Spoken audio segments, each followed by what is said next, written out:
1971ರಲ್ಲಿ ಪಾಕಿಸ್ತಾನವನ್ನ ಸೋಲಿಸಿ ಭಾರತ ಗಳಿಸಿದ ಮಹಾನ್ ಸೇನಾ ವಿಜಯದ ಚಿತ್ರವನ್ನ ತೆಗೆದುಹಾಕುವುದು ಸೇನೆಗೆ ಹಾಗೂ ಆ ಯುದ್ಧದಲ್ಲಿ ಹೋರಾಡಿದ ಎಲ್ಲ ಸೈನಿಕರಿಗೆ ಮಾಡುವ ಅವಮಾನ ಅಲ್ವಾ? ಸಂದರ್ಭ ಸಿಕ್ಕಾಗ್ಲೆಲ್ಲ ಸೇನೆಯ ಹೆಸರು ಹೇಳಿ ಲಾಭ ಪಡೆಯೋಕೆ ಪ್ರಯತ್ನಿಸುವ ಮೋದಿ ಸರ್ಕಾರದ ಅವಧಿಯಲ್ಲೇ ಸೇನಾ ವಿಜಯದ ಚಿತ್ರ ತೆಗೆದುಹಾಕಿದ್ಯಾಕೆ?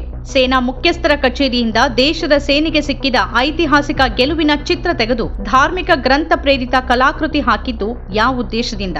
ಸೇನೆಯ ಟ್ಯಾಂಕರ್ಗಳು ಶಸ್ತ್ರಾಸ್ತ್ರಗಳೊಂದಿಗೆ ರಾಮಾಯಣದ ಅರ್ಜುನ, ಕೃಷ್ಣ ಹಾಗೂ ಚಾಣಕ್ಯನನ್ನ ತೋರಿಸುವ ಉದ್ದೇಶ ಏನು? ಸೇನೆಯ ಕಚೇರಿಯಲ್ಲಿ ಸೈನಿಕರು ಅವರ ಶೌರ್ಯ ಪರಾಕ್ರಮಗಳು ಮಿಂಚಬೇಕೆ ಅಥವಾ ಪುರಾಣಗಳ ಕಲಾಕೃತಿಗಳ?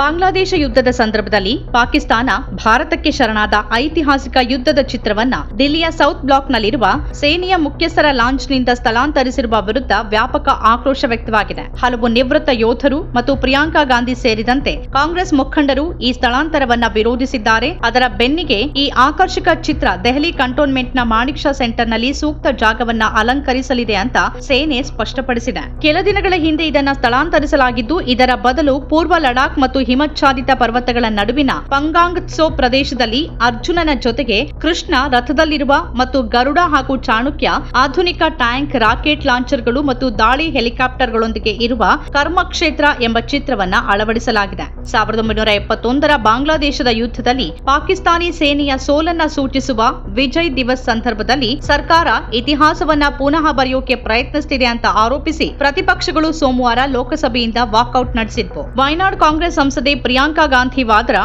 ಶೂನ್ಯ ವೇಳೆಯಲ್ಲಿ ಸರ್ಕಾರದ ವಿರುದ್ಧ ವಾಗ್ದಾಳಿ ನಡೆಸ್ತಾ ಸರ್ಕಾರ ಸಂಸತ್ತಿನಲ್ಲಿ ವಿಜಯ್ ದಿವಸ್ ಅನ್ನ ಉಲ್ಲೇಖ ಮಾಡೋಕು ಕೂಡ ಮರೆತಿದೆ ಅಂತ ಹೇಳಿದ್ರು. ಸರ್ಕಾರ ಇತಿಹಾಸವನ್ನ ಪುನಃ ಬರೆಯೋಕೆ ಪ್ರಯತ್ನಿಸುತ್ತಿದೆ ಮತ್ತು ಹಿಂದಿನ ಕಾಂಗ್ರೆಸ್ ಆಡಳಿತದ ಸಾಧನೆಗಳನ್ನ ಮರೆಮಾಚ್ತಿದೆ ಅಂತ ಪ್ರಿಯಾಂಕಾ ಆರೋಪಿಸಿದ್ರು. ಪಾಕಿಸ್ತಾನ ಸೇನೆಯು ಭಾರತಕ್ಕೆ ಶರಣಾಗ್ತಾ ಇರೋದನ್ನ ತೋರಿಸುವ ಚಿತ್ರವನ್ನ ಸೇನಾ ಪ್ರಧಾನ ಕಚೇರಿಯಿಂದ ತೆಗೆದುಹಾಕಲಾಗಿದೆ. ಆ ಚಿತ್ರವನ್ನ ಪುನಃ ಅಲ್ಲೇ ಹಾಕಬೇಕು ಅಂತ ಪ್ರಿಯಾಂಕಾ ಆಗ್ರಹಿಸಿದ್ರು. ಕಾಂಗ್ರೆಸ್ ಸಂಸದ ಮಾಣಿಕಂ ಠಾಗೋರ್ ಅವರು ಲೋಕಸಭೆಯಲ್ಲಿ ಈ ವಿಷಯವನ್ನ ಚರ್ಚಿಸೋಕೆ ನಿರ್ಣಯವನ್ನ ಮಂಡಿಸಿದ್ರು ಮತ್ತು ಚಿತ್ರವನ್ನ ಬದಲಿಸುವ ನಿರ್ಧಾರ 1971ರ ಯುದ್ಧದ ಐತಿಹಾಸಿಕ ಸ್ಮರಣೆಗೆ ನೇರವಾದ ಅವಮಾನ ಅಂತ ಹೇಳಿದ್ರು. ಕಾಂಗ್ರೆಸ್, ಎನ್ಸಿಪಿ, ಎಸ್ಪಿ ಮತ್ತು ಡಿಎಂಕೆ ಸೇರಿದಂತೆ ಪ್ರತಿಪಕ್ಷಗಳು ಸರ್ಕಾರದ ವಿರುದ್ಧ ಪ್ರತಿಭಟಿಸಿ ಲೋಕಸಭೆಯಿಂದ ಸೋಮವಾರ ಹೊರ ನಡೆದಿದ್ವು. ಆಕರ್ಷಕ ಫೋಟೋದ ಮರು ಮುದ್ರಣದಲ್ಲಿ ಪಾಕಿಸ್ತಾನ ಸೇನೆಯ ಲೆಫ್ಟಿನೆಂಟ್ ಜನರಲ್ ಎಎಕೆ ನಿಯಾಜಿ ಅವರು 1971ರ ಡಿಸೆಂಬರ್ನಲ್ಲಿ ಇನ್ಸ್ಟ್ರೂಮೆಂಟ್ ಆಫ್ ಸರೆಂಡರ್ ಅಂದ್ರೆ ಶರಣಾಗತಿಗೆ ಸಹಿ ಮಾಡುತ್ತಿರುವ ಚಿತ್ರಣ ಇದೆ.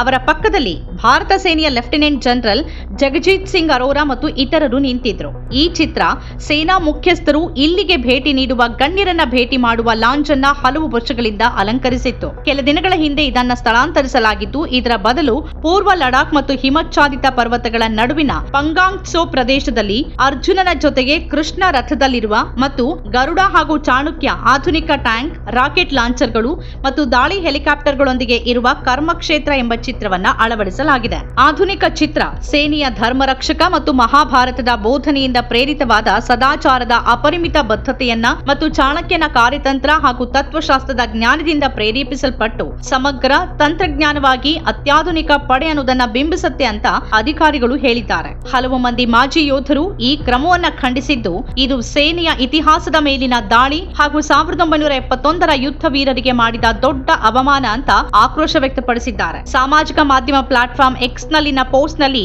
ನಿವೃತ್ತ ಲೆಫ್ಟಿನೆಂಟ್ ಜನರಲ್ ಎಚ್.ಎಸ್. ಪನಾಗ್ ಈ ಬಗ್ಗೆ ತಮ್ಮ ವಿರೋಧ ವ್ಯಕ್ತಪಡಿಸಿದ್ದಾರೆ. 1000 ವರ್ಷಗಳಲ್ಲಿ ಮತ್ತು ಏಕೀಕೃತ ರಾಷ್ಟ್ರವಾಗಿ 1971ರ ಭಾರತದ ಮೊದಲ ಪ್ರಮುಖ ಮಿಲಿಟರಿ ವಿಜಯದ ಚಿತ್ರವನ್ನ ಪುರಾಣಗಳು, ಧರ್ಮ ಮತ್ತು ಭೂತಕಾಲದ ಪಾಳೆಗಾರಿ ಪದ್ಧತಿ ಭವಿಷ್ಯದ ವಿಜಯಗಳನ್ನ ಪ್ರೇರೇಪಿಸುತ್ತೆ ಅಂತ ನಂಬುವ ಆಡಳಿತ ವ್ಯವಸ್ಥೆ ತೆಗೆದುಹಾಕಿದೆ ಅಂತ ನಿವೃತ್ತ ಲೆಫ್ಟಿನೆಂಟ್ ಜನರಲ್ ಎಚ್.ಎಸ್. ಪನಾಗ್ ಹೇಳಿದ್ದಾರೆ. ಸ್ವತಂತ್ರ ಪತ್ರಿಕೋದ್ಯಮ ಇಂದಿನ ತುರ್ತು. ಅದನ್ನ ವಾರ್ತಾ ಭಾರತಿ ಮಾಡ್ತಾ ಇದೆ. ನಮ್ಮ ಚಾನೆಲ್ ಅನ್ನ ಸಬ್ಸ್ಕ್ರೈಬ್ ಮಾಡೋದ್ರ ಜೊತೆಗೆ ಬೆಲ್ ಐಕಾನ್ ಒತ್ತಿ ನಮ್ಮನ್ನ ಬೆಂಬಲಿಸಿ. ಹಾಗೆ ನಮ್ಮ ಕಾರ್ಯಕ್ರಮಗಳನ್ನ ಲೈಕ್ ಮಾಡಿ, ಕಮೆಂಟ್ ಮಾಡಿ, ಅದನ್ನ ಬೇರೆಯವರಿಗೂ ಕೂಡ ಶೇರ್ ಮಾಡಿ. ಹೀಗೆ ನೀವು ಮಾಡಿದಾಗ ನಮ್ಮ ಚಾನೆಲ್ ಮತ್ತಷ್ಟು ಜನರಿಗೆ ತಲುಪತ್ತೆ. ಆ ಮೂಲಕ ನಮಗೆ ಸಹಕಾರ ಆಗುತ್ತೆ. ಇದು ನೀವು ಯಾವುದೇ ಖರ್ಚಿಲ್ಲದೆ ಮಾಡಬಹುದಾದ ಸಹಕಾರ. ಧನ್ಯವಾದ.